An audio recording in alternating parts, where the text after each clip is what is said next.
Salve, camaradas, tudo bem? O tema do vídeo de hoje do canal é a pior popularidade da história do presidente Lula.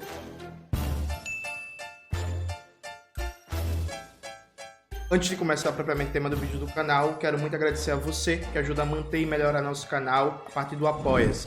Seu apoio é fundamental para a gente continuar o nosso trabalho. Se preferir o Pix, está aparecendo aqui como QR Code na tela do vídeo. Camaradas, note. O vídeo desse domingo seria um vídeo fazendo um debate, sobre o mal chamado identitarismo a partir da entrevista da psicanalista Maria Rita Kell para a TV Brasil, que deu muita repercussão. Só que aí, esse vídeo vai ficar para segunda-feira. Por quê? Ontem, sábado, saiu... Sábado não, sexta, gente. É sexta-feira. Saiu a nova pesquisa da Datafolha, É uma pesquisa muito preocupante, porque ela está alinhada com pesquisas anteriores, da Quest e da Atlas Intel, alinhada no sentido da tendência de queda de popularidade do governo. A pesquisa da Datafolha mostra uma queda de popularidade mais significativa, mas a diferença do ritmo de intensidade, enfim, isso varia. Todas as pesquisas mostram a queda de popularidade do governo Lula. Eu vou citar aqui com vocês só dois gráficozinhos rápidos da pesquisa da Datafolha. O primeiro, parcela dos que avaliam o governo Lula como ótimo ou bom cai de 35% para 24%. E você tem um ótimo, bom, você tem um regular e você tem um ruim, péssimo. O ruim, péssimo subiu para acima de 40%. E, segundo gráfico, por renda, porcentagem de eleitores que avaliam o governo Lula como ótimo ou bom. Os que ganham até 2 salários mínimos, olha essa curva de queda, gente. Isso aqui é a base principal do lulismo, viu? Olha essa curva aqui de desaprovação. E aí, como é evidente, a realidade está mostrando o que a gente vem debatendo aqui desde 2023, e que outras pessoas vêm debatendo também. Repare, eu preciso falar sobre isso, embora seja irritante falar mais uma vez e tal. Essa tese de que a economia está bem, o problema é comunicação, isso não sustenta na realidade do povo trabalhador. Eu já falei muito isso no canal, tem um vídeo que eu destrincho isso teoricamente, Gessé Souza, Reinaldo Azevedo e o debate sobre a economia. Coloca aí na tela, Maxwell, por favor. Mas aqui com vocês de maneira bem rápida, eu quero só trabalhar um dado. É o menor desemprego da história. Primeiro que isso não é verdade, é o menor desemprego da série histórica da PNAD contínua que começou a ser feita a partir de 2012, Então, o menor desemprego da série histórica e o menor desemprego da história são coisas diferentes, mas beleza. Quando você vai pegar os dados sobre emprego no Brasil, é importante entender isso. O IBGE, ele classifica ocupação e desocupação, não necessariamente emprego. Então, para o IBGE, se você está trabalhando 10 horas por dia numa bicicleta, entregando comida, comendo pão que o diabo amassou para tirar um salário mínimo e meio, você está empregado. Veja, você não tem carteira assinada, você não tem direitos, você não tem férias, você não tem 13º, você não tem FGTS, você não está contribuindo com a Previdência Social, porra nenhuma, mas você está empregado. Do mesmo jeito, se você é Uber, está dirigindo um carro 14, 15 horas por dia, você está empregado. Do mesmo jeito que se você vende artesanato na praia ou na pracinha de Boa Viagem e está lutando muito para conseguir tirar sua sobrevivência, pelos critérios atuais do IBGE, você está empregado. Então, esse número do desemprego na casa de 6% e alguns quebrados, não é que assim, a força de trabalho economicamente ativa do Brasil, tá todo mundo empregado, só 6% está desempregado. Isso não é verdade. Hoje, no Brasil, a gente tem 40 milhões de trabalhadores e trabalhadoras na informalidade. Característica média, jornada de trabalho de 12 a 10 horas por dia de trabalho, comendo o pão que o diabo amassou. E várias pesquisas, como uma pesquisa recente do ano passado da FGV, mostram que 70% dos informais gostariam de ter emprego com carteira assinada. Esse conversado aí de empreendedorismo, que a classe trabalhadora não quer mais CLT, que o presidente Lula vive dizendo também, isso é conversa de merda, gente. Isso é mentira. 70% das pessoas que são trabalhadores informais gostariam de ter CLT. Então, 40 milhões de trabalhadores e trabalhadoras não têm carteira assinada, estão trabalhando na informalidade e a maioria deles gostaria de ter emprego com carteira assinada, que a economia brasileira não está criando. Isso por um lado. Por outro, Se você segmenta esses dados sobre emprego e desemprego no Brasil, você vai ver que o desemprego entre jovens no Brasil está na casa de 14%, gente. Gente, 14% de desemprego entre jovens. Por que será que os jovens, por exemplo, na eleição 2024 em São Paulo, não votaram no Boulos, o candidato de Lula, e foram votar no Marçal? Vai olhar como é que está a situação de desemprego entre jovens. Vá no Google assim, ó, desemprego entre jovens no Brasil hoje. Ou então desemprego na juventude Brasil hoje. Vocês vão ver que está em 14%, gente. Pelo Deus. E aí, até os dados positivos, por exemplo, segundo o Diese, em 2024, mais de 80% dos acordos coletivos de categoria tiveram reajuste salarial acima da inflação. Isso é um dado bom? Muito bom. Só que aí você vai ver qual foi a média desse reajuste acima da inflação. Foi uma média de 1%. Sabe, é muito pouco. Aí, em 2024, mais de 80% dos acordos coletivos de categoria tiveram reajuste acima da inflação, numa média de 1% de reajuste. Só que a inflação de alimentos em 2024 foi 7%. Então, a inflação de alimentos corroeu o aumento do poder de compra que as categorias tiveram nos acordos coletivos em 2024. Entenderam? Então, assim, como é que vocês ficam repetindo esse negócio? Ah, não, tá tudo bem, tá tudo ótimo, o Brasil tá bombando de emprego e o povo reclamando. Gente, vamos dar uma lida nos dados de maneira um pouquinho mais crítica, pelo amor de Deus. Enfim, então veja, a conta chegou, a fatura chegou. A gente vem debatendo desde 2023 que o novo teto de gastos ia matar o governo Lula. A política de austeridade ia matar o governo Lula. As pessoas estão sentindo falta de uma melhora substantiva na vida. Não é que a vida não tenha melhorado um pouquinho frente ao governo Bolsonaro. Veja, isso está pacificado, melhorou um pouquinho em vários aspectos, tá ligado? Não venha para mim me dizer que eu fico dizendo que tá tudo igual, melhorou um pouquinho em vários aspectos. Mas qual é o problema? A expectativa gerada com a eleição de Lula não era só melhorar um pouquinho não, viu, gente? Vocês esquecem o que o Lula prometeu na campanha. O Lula prometeu que ia voltar para fazer mais e melhor do que ele fez comparado com na época que ele era presidente. Então, um padrão de comparação é, por exemplo, o governo Lula 2.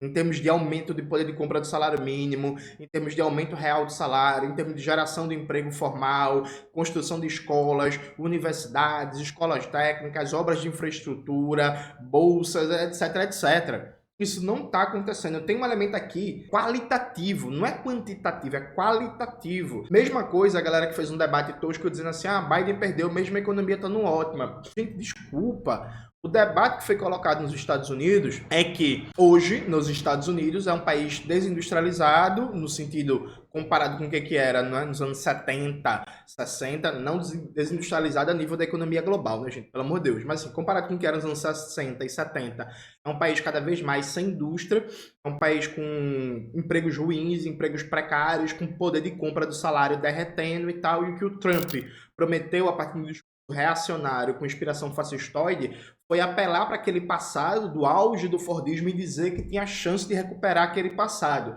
Então, o que o Trump colocou em debate foi um critério qualitativo. Não se trata só do índice abstrato de emprego, do índice abstrato se trata da qualidade do emprego, da qualidade de vida, da qualidade do poder de compra. O que se espera do governo Lula, ou a parte da população que votou nele, especialmente quem ganha 2 salários mínimos, é uma mudança de qualidade da capacidade de consumo, salário, do poder de compra, na geração de emprego. Isso não está acontecendo, pelo contrário, né? E a fatura chegou. Você pode dizer que é culpa das fake news, bolsonarista, do Pix, você pode dizer que é isso e aquilo, que é problema de comunicação, mas a realidade é que desde 2024, vem circulando uma certa frustração difusa com o ritmo do governo, e essa frustração difusa, como é esperado, ela tende a se ampliar a partir do momento que o tempo vai passando e as entregas do governo não vão vindo. Entregas em quê? Entregas do ponto de vista das promessas de campanha. Então, Lula arquivou, anulou praticamente todas as promessas de campanha, né? Não fala mais de retomar as refinarias privatizadas, de retomar a Eletrobras, de acabar com a contra-reforma trabalhista, de acabar com a contra-reforma da Previdência. A contra-reforma do ensino médio foi mantida e por aí vai. Então, as promessas de campanha foram arquivadas, inclusive a promessa de acabar com o teto de gastos. né? Alguém vai dizer assim, Jones, mas e o Congresso? Foi o governo Lula que decidiu manter teto de gastos, apresentando um novo teto de gastos. Não foi o Congresso. Eu falei isso várias vezes aqui no canal, ninguém desmente, ninguém confronta, porque sabe que é verdade. Sabe que é verdade. Então, as promessas de campanha foram arquivadas, e a própria ideia de que, não, Lula vai voltar, agora a coisa vai bombar, a economia vai bombar, o consumo vai bombar, o emprego vai bombar, a capacidade de poder de compra de salário vai bombar, tal como no passado, isso não está acontecendo. E aí, veja, o governo Lula está indo pro buraco. Ele está indo pro buraco. E aí, tem chance de reverter isso? Tem, gente. Tem. Agora, para isso, é preciso simplesmente dar um cavalo de pau, dar um transatlântico. Eu acho que vai dar? Não acho. Veja, eu não acho por um motivo bem simples. O Lula, como disse o próprio Breno Altman, né, o Lula é um conservador no sentido que ele é avesso ao conflito político, ele é avesso ao risco. Eu até gravei um vídeo reagindo a essa fala do Breno Altman. Coloca aí na tela, Maxwell. Então, Lula é um cara que ele não faz cavalo de pau de jeito nenhum. Lula, inclusive, é um cara bem adaptado a uma lógica de governança de sistema capitalista, e não enfrenta nada, não confronta nada. E Lula está cercado de bajulador, de oportunista, de gente imbecil, de gente que só pensa em dinheiro e no feudo eleitoral. Dito isto, eu não acho que vai acontecer nenhuma mudança da política econômica, mas se não acontecer, o governo vai pro buraco. E aí vocês podem atacar a esquerda radical, vocês podem atacar o PCBR, vocês podem me atacar, vocês podem fazer o que for, mas é isso. Continuando com essa política econômica, o governo vai para o buraco. O governo Lula anunciou uma série de medidas que parecem ensaiar uma reação. Essas medidas estão um programa chamado Gás para Todos, e aí já começa o problema, que é, ano passado, em novembro, o ministro de Minas e Energia, Alexandre Silveira, defendia que o programa Gás para Todos alcançasse 20 milhões de famílias brasileiras e fosse financiado por fundos públicos não inserido dentro do orçamento, que isso é para fugir do novo teto de gastos. Tá vendo como não dá para fazer nada com o novo teto de gastos? Beleza. O Haddad foi contra, ganhou. E aí, quando o Lula anunciou no Macapá que o Gás para Todos vai atender a 20 milhões de famílias, isso já foi desmentido pelo Ministério da Fazenda. O Ministério da Fazenda falou que vai atender só 5,5 milhões de famílias, né? Então já começa um problema. Inclusive, saiu uma matéria até boa sobre isso no O Globo. Coloca aí na tela, Maxwell. A segunda medida que o governo Lula anunciou é a ampliação do crédito no consignado, usando o FGTS como garantia. É um absurdo, viu? Absurdo usar o FGTS para isso. Essa medida vai ter algum impacto de estimular o consumo via endividamento, mas ela vai ter um impacto limitado porque hoje no Brasil já tem mais de 70 milhões de brasileiros endividados. Né? O Desenrola só limpou o nome de 15 milhões de pessoas e hoje tem mais pessoas endividadas que na época do lançamento do Desenrola. Também gravei vídeos no canal sobre isso. Bota aí na tela, Maxwell, por favor. Então veja, acho que o impacto desse programa também vai ser muito baixo. Consumo. A promessa é a isenção para quem ganha até 5 mil reais andar, finalmente. Vamos ver. Se andar é muito bom, só que isso, lembrando, tem um impacto pequeno para quem ganha até 2 salários mínimos, que é a base por excelência do lulismo, que está se desgarrando.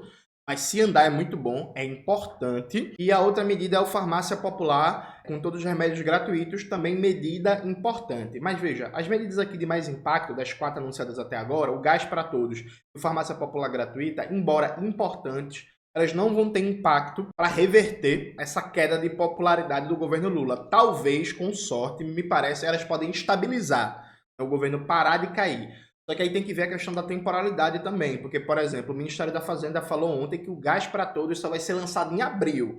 Né? Lançado em abril para começar a funcionar em maio. Aí, meu amigo, é metade do ano, praticamente, né? Praticamente. Enfim, qual é a questão para mim aqui? A questão para mim é que se o governo Lula quiser escapar disso, e eu não acho que vai, de novo, mas quanto pessoa que é comprometido não só com a militância política, mas também com a análise teórica refinada, a gente é preciso colocar as possibilidades e os caminhos, né? Veja, para o governo Lula escapar dessa armadilha de baixíssima popularidade, ele precisa de 3 coisas que o lulismo nunca fez e eu tenho dúvida se um dia vai fazer. Que 3 coisas são essas? Ele precisa de uma marca ideológica. Precisa fazer disputa ideológica pela esquerda em contraste com o bolsonarismo. Como eu falei no vídeo de sexta-feira do canal, o lulismo, o governo Lula, ele faz disputa ideológica, só que ele faz disputa ideológica fortalecendo um projeto neoliberal. Ele precisa fazer uma disputa ideológica pela esquerda, inclusive retomando bandeiras de campanha que foram simplesmente esquecidas, né, pelo governo, como o sem anistia, como a punição dos militares golpistas, o enfrentamento do poder militar, como o caráter entreguista do governo Bolsonaro e a defesa radical da soberania nacional, como o elemento antipopular do governo Bolsonaro de ataque à cultura, etc, etc, etc. Então, assim, é preciso ter uma marca ideológica. Esse governo não tem marca ideológica nenhuma. Esse conversadozinho de merda de defesa da democracia, isso só convence, né, pequeno burguês de bucho cheio, que não tem problema para pagar conta, que vive de plano de saúde caro, que mora em apartamento com condomíniozinho fechado, que tem seu carrozinho, seu Corolla. Só esse povo que entra nesse conversadozinho de merda de defesa da democracia. O povão mesmo, o povo trabalhador brasileiro, com razão, não se sensibiliza por isso. Então, assim, esse governo precisa ter uma marca ideológica. Vai ter? Eu acho que não. Uma marca ideológica pela esquerda. Ele já tem uma marca ideológica que é neoliberal. Fez um projeto de austeridade, de gastos, e corte. Vai ter? Eu acho que não. Mas precisa ter uma marca ideológica, precisa ter um elemento, como eu gosto de chamar, uma ideia-força, que ofereça os elementos simbólicos, os elementos históricos, os elementos teóricos, os elementos de afeto para mobilizar as pessoas, né? E aí, veja, isso nem sequer precisa necessariamente se traduzir em vitória. Vamos lembrar que o bolsonarismo passou 4 anos criando um antagonismo artificial com o STF, falando em impeachment dos ministros do STF. Veja, apresentaram algum pedido de impeachment? Não, porra. Aconteceu algum impeachment do ministro do STF? Não, porra, nem vai, tá ligado? Mas isso mobiliza, isso cria uma ideia de eu estou confrontando o sistema, eu estou confrontando os ministros esquerdistas não deixam governar, não sei o quê. Enfim, a ideia de que você precisa não só fazer um discurso de planilha, número, melhorou esse número aqui, você precisa ter um norte ideológico, né? A primeira coisa, para mim é fundamental, especialmente em épocas de uma hiperpolitização que foi dada pelo renascimento da extrema-direita no Brasil. Segunda questão é preciso dar respostas concretas aos dramas imediatos mais sentidos pelo povo trabalhador. Isso está ligado diretamente a custo de vida, não só comida, mas nesse momento principalmente comida, as condições de geração de emprego, as condições de trabalho e serviços públicos.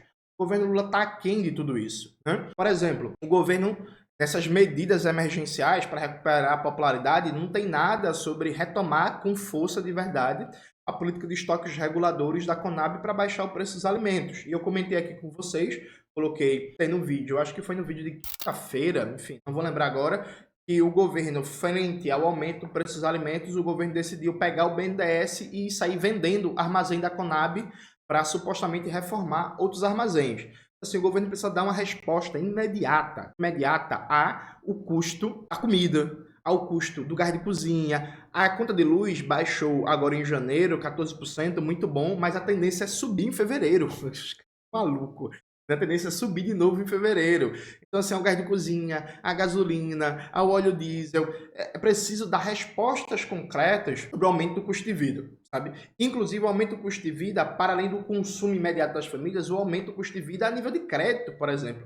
É uma vergonha. É uma vergonha que essa galera fique conversando besteira, falando de empreendedorismo. Tem 2 bancos públicos na mão, que estão entre os maiores do Brasil, e não faz nenhuma política robusta, significativa para, por exemplo, baixar o crédito e o capital de giro para o pequeno e o médio comerciante como se deve, sabe? Então é só conversar. Empreendedorismo, acho que tem que entender empreendedorismo, um grande mistério do empreendedorismo. Mas tem na mão a Caixa e o Banco do Brasil e não faz caralho nenhum, né? Pelo contrário.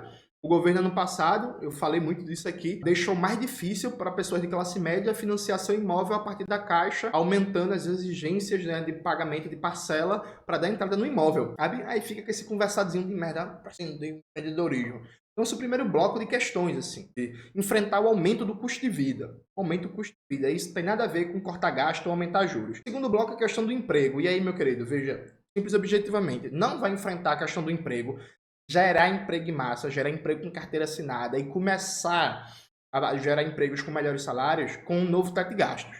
Viu? Ou o governo fura isso, ou o governo começa a trabalhar numa ideia de tirar investimento do novo teto de gastos, ou o governo começa a trabalhar com a ideia de investimentos sistêmicos em adaptação das cidades aos eventos climáticos extremos e resiliência a mudanças climáticas e trabalha para tirar isso do novo teto de gastos, mas assim, ele precisa criar condições para investimento público sistemático para gerar emprego em massa. Alguém fala assim, mas o governo Lula gerou ano passado 1,5 milhão de emprego. E você acha isso muito, é? De verdade, assim, ô bonito, ô bonita, olha pra mim aqui, no fundo do meu olho. Aí vem cá, 4 anos de governo. Aí o governo tá gerando em média 1,5 milhão, 1,4 milhões de empregos por ano, né? Você acha isso muito? Quer dizer que em 4 anos de governo é mais ou menos 4, 5 milhões de emprego. Tu acha isso muito de verdade? Para o nível de promessa que foi feito? Para o nível de expectativa que foi criado? Assim, uma piada, né? Uma piada, né? Assim, sabe? Enfim, então a questão do emprego, ou o governo enfrenta a austeridade. Jones, tem correlação de forças hoje para derrubar o novo teto de gastos? Hoje, agora? Não. Mas essa correlação de forças pode ser construída a partir de um debate sistemático, em vez do governo continuar legitimando a austeridade, o governo começar a confrontar cada vez mais e mudar a rota do debate macroeconômico, do debate econômico do país. Em vez do governo ser um agente de fortalecer a hegemonia neoliberal, ele ser um agente de questionamento dessa hegemonia neoliberal. Vai acontecer mais uma vez? Acho que não. Mas se você quiser gerar emprego em massa no Brasil, não se faz isso sem investimento público robusto, crescente, planejado e qualificado, né? Beleza? E aí o terceiro ponto, gente, é a qualidade dos serviços públicos. Desculpa, mas tá aquém, viu? Tá aquém. E aí tá aquém não só para o usuário, mas está aquém também para os trabalhadores do serviço público. Há uma decepção generalizada com o governo Lula, viu? E você pode xingar os trabalhadores e trabalhadoras, você pode dizer que eles são imbecis, você pode chamar eles de classe média de direita, de funcionário público de direita, você pode fazer o que você quiser. Mas nas universidades públicas, no IBAMA, no ICMBio, no INSS, na Petrobras, não sei o que, um bocado de órgão público, um bocado de empresa pública, no Banco do Brasil, na Caixa, há uma decepção generalizada com o governo Lula. Então a população sente que, do ponto de vista da qualidade dos serviços públicos, pouca coisa mudou de maneira significativa, né? E os trabalhadores e trabalhadoras públicos também estão decepcionados com postura antissindical, com perseguição, com falta de negociação, com arrojo salarial, com metas abusivas. Gente, o que está acontecendo agora, por exemplo, na eletronuclear, se vocês terem uma ideia, o presidente da eletronuclear chamou a Polícia Federal para intimidar sindicalistas dentro da empresa, porra. Vocês entendem isso? De dentro da empresa, porra. Dentro da empresa, o presidente da eletronuclear chama a Polícia Federal se presta esse papel, diga-se de passagem, para intimidar sindicalista dentro da empresa. Por quê? A eletronuclear está passando por um pacote de austeridade, sempre ela, que visa cortar até 500 milhões de reais da empresa até 2026, dentro de uma lógica de reduzir custos, e os trabalhadores da eletronuclear, o sindicato está dizendo assim, a galera está fazendo cortes sem considerar a segurança, né, da função do que é energia nuclear e tal, e a nova diretoria não entende porra nenhuma sobre o tema, e o Brasil pode voltar a ter risco de acidente nuclear. Sabe? Então, veja, se o governo não dá conta disso, fudeu, viu? Fudeu. Depois da presepada que a CUT e a CTB fizeram ano passado, no Acordo Coletivo Nacional dos Bancários, por exemplo, irmão, se você chegue numa caixa no Banco do Brasil e converse com as pessoas que estão envolvidas no movimento sindical e pergunta a ela, e o governo Lula? Meu irmão, você vai ouvir cobras e lagartos, viu? Você vai ouvir assim, uma merda, não sei o que, a CUT é uma bosta, sabe? É difícil, viu, gente? Ano passado, o Itaú teve o maior lucro da história do sistema bancário brasileiro, mais de 40 bilhões de reais de lucro, e a CUT e a CTB trabalhando por um acordo rebaixado, né, impedindo greves, sabe? A ordem do governo Lula, diga-se de passagem. Então, veja, é preciso uma resposta radical e substantiva a qualidade dos serviços públicos, né? Ao alcance dos serviços públicos. A população se mas na ponta que esses serviços estão melhorando, e a classe trabalhadora que atua nesses serviços sentir realmente que o governo tirou a granada do bolso do servidor, como diria o imbecil fascista do Paulo Guedes. Isso não está acontecendo. Para isso acontecer, de novo, precisa enfrentar um novo teto de gastos, enfrentar a política de austeridade.